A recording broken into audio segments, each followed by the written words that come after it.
Nothing wrong with that. Chill, man. Nothing wrong with that.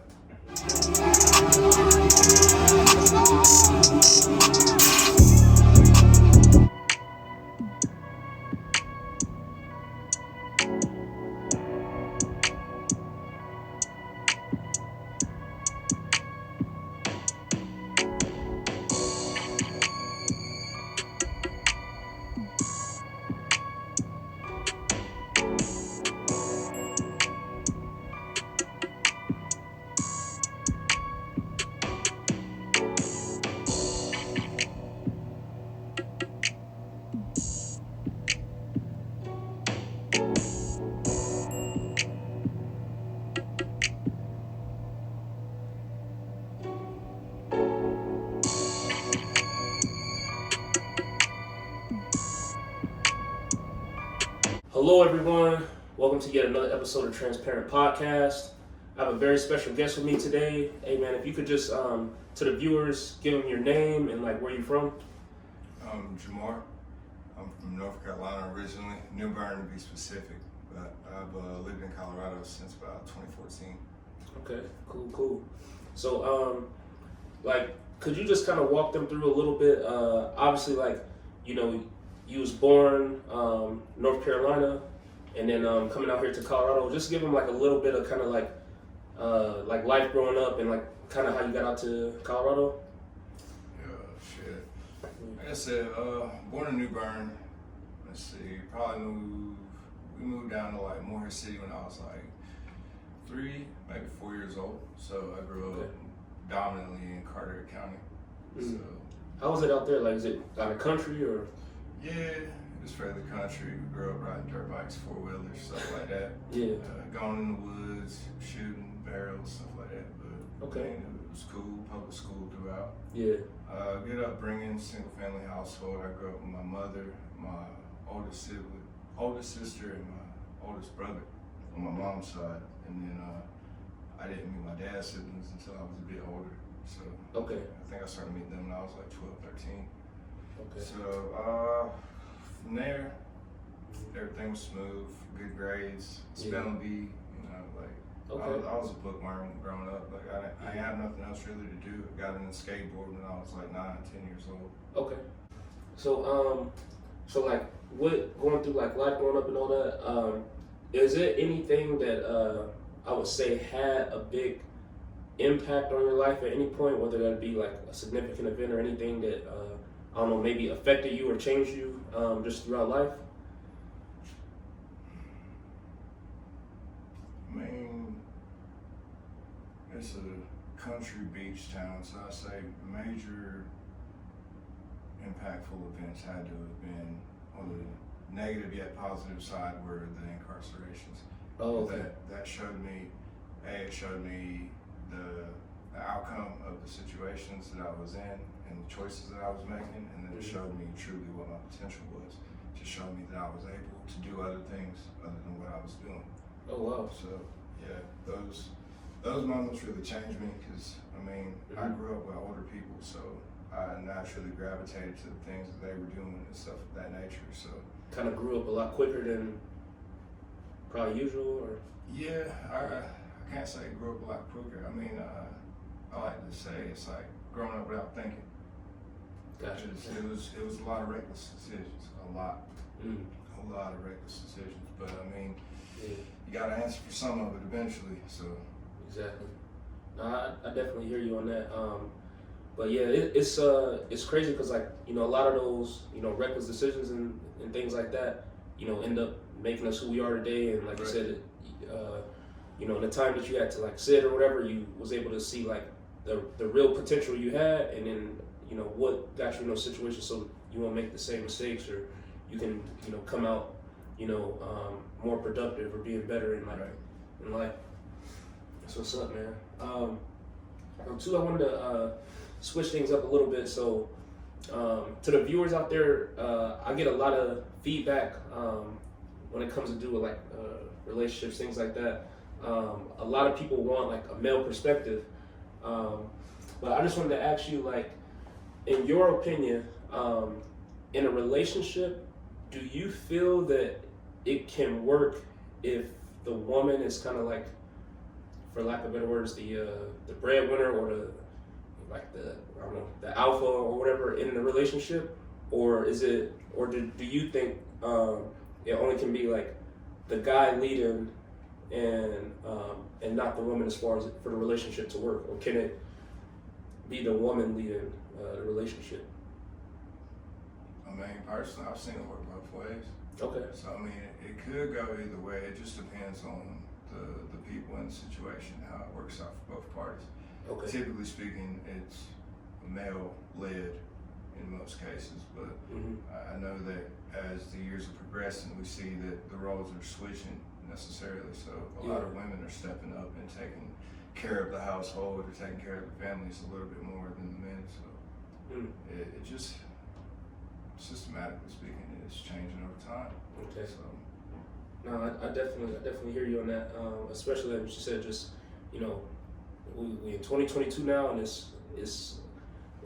a lot different from our parents were coming up. It was kind of more like it was just the man, it was the head, and it was just one way, and that was it. And that was it. Yeah. It was just passed down that way. No, for sure. And I want to ask you a question too. Switching up again. For those who are watching you on my podcast for the first time, could you tell them a little bit of this about, like, I don't know, what it is you do or your hobbies or things like that? Well, it's a multitude of things, really. Yeah. Well, student, full-time father. Outside of that, when it comes to work relations, it's graphic design, building websites, owning and maintaining a company, Slangbros, which is a clothing company. Yes, sir. Self-publishing books with my youngest son. Oh, shoot. I go to school. I actually took off this semester, but I'll be going back after our little winter trips. Okay. But, I think that's it. Cool. So I definitely wanted to get into this a little bit. Like you said, Slangbros. First off, shout out to Slangbros.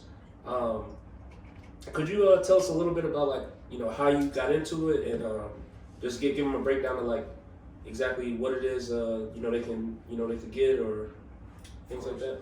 I mean, I was always into fashion, streetwear, stuff of that nature. Like I said, I grew up skateboarding. Yeah. So hanging out at the beach, I got to see like different styles. We had tours coming, so I always seen like nice threads, like designer. But I was like, I wonder what it would be like if I could put my name on it.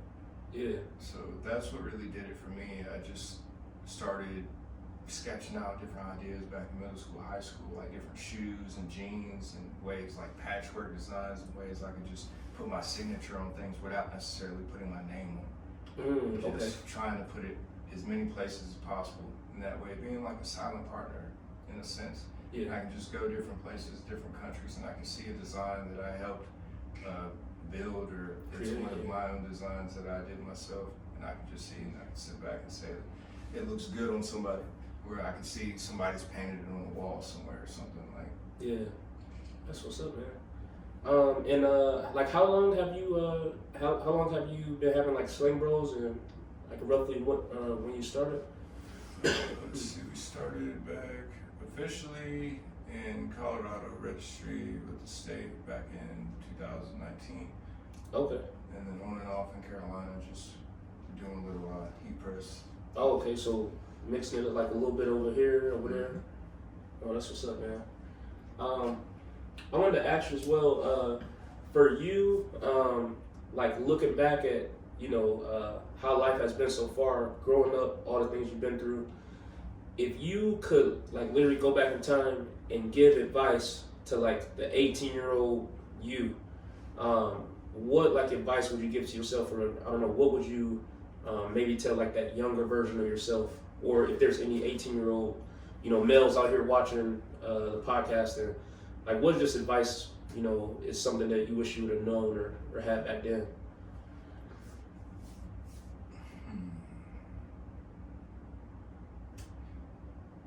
Don't give up, no matter what. No matter if nobody else believes in you or what you got going on, but you keep going.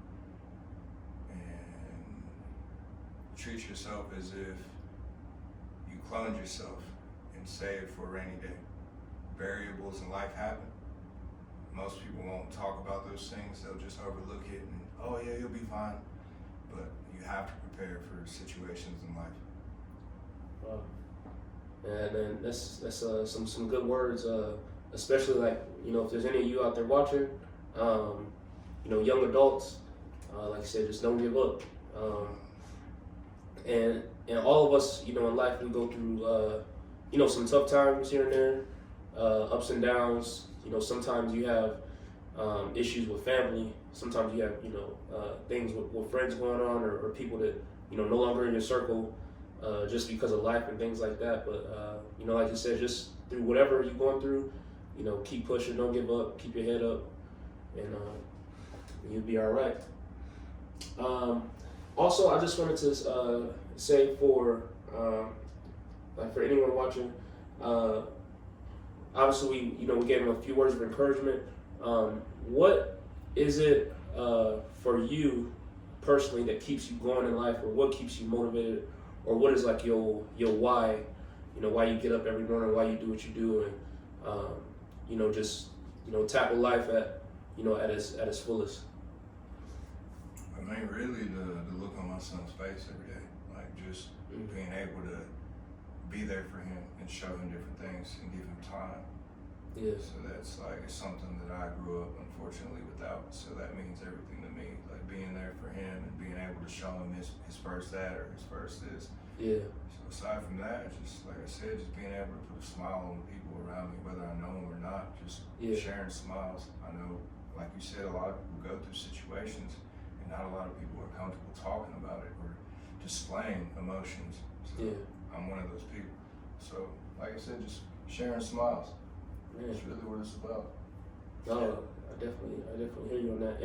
And lastly on that point, so would you say, in your opinion, do you feel that men's mental health is possibly neglected or not, or men necessarily don't have the easiest time, like you said, maybe expressing or talking about certain things? Oh, most definitely. Yeah. Most definitely, yeah. Men's mental health definitely is overlooked in today's society, for sure.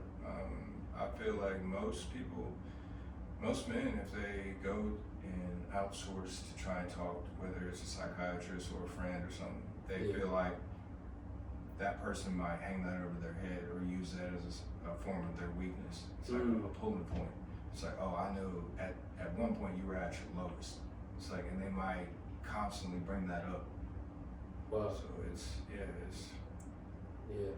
tough. Exactly. Yeah.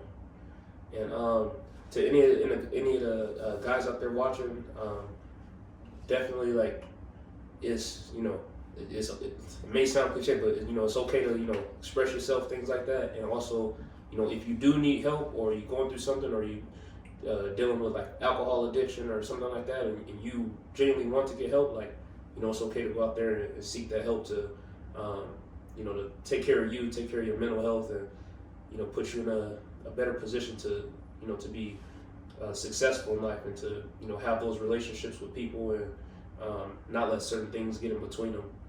So definitely to the men out there, we appreciate you guys and want you guys to get help if you need help. Of course not. Sure. Lastly, man, do you have any either social media, shout outs, anything you want to plug in to anybody out there who wants to follow, tune in, check you out? No, just kidding. Check me out on Instagram at official Slangbros on Instagram. We're not really too big on Twitter as of yet, but we'll be there eventually. So, catch us on 5M, GTA heavily, SBSW Gaming, streaming all the time on Twitch, SBSW 303. Be on the lookout for final drops of the year, a few collabs we're working on, like 2 or 3 collabs we're working on. sweet. Hopefully we'll drop them before January. I already got some stuff planned out for the summer months. So yeah, it's gonna be epic. Shout out Bands and Brothers Clothing out of North Carolina for sure. Yes, sir, North Carolina. Man, once again, like on camera, I just want to thank you for coming on the pod. Giving them just a little snippet, a little snapshot of you, your life a little bit.